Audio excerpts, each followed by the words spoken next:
আমরা সবাই জীবনে কখনো না কখনো শূন্যতার সাগরে ডুবে থাকি। শূন্যতা জীবনের এমন একটা অধ্যায়, যে অধ্যায়ে আমরা উপলব্ধি করি আমরা খুব একা, নিঃসঙ্গ। একাত্রিত আমাদেরকে গিলে খায়। জীবন জুড়ে না পাওয়ার দুঃখেরা চোখের সামনে ভাসতে থাকে, চোখ ঝাপসা হয়ে ওঠে, রাতের আঁধারে ঢেকে যায় জীবন। শূন্যতা শব্দটি ছোট হলেও তার গভীরতা অসীম।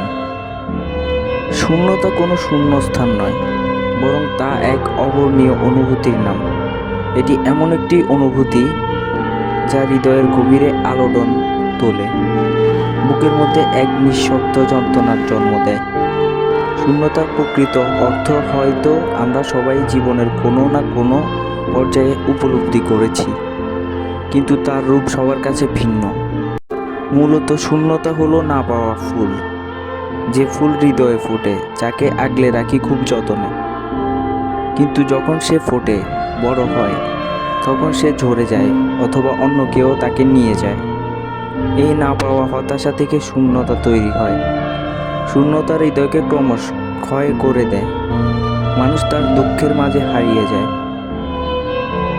জীবন জুড়ে হাজারো দুঃখ থাকে, হতাশা থাকে, আমরা শূন্যতায় ভাসি।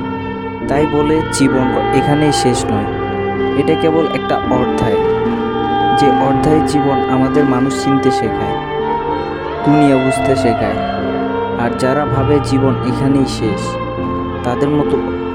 তাদের মতো বোকা আর কেউ নেই। বেঁচে থাকার চেয়ে সুন্দর আর কিছু নেই।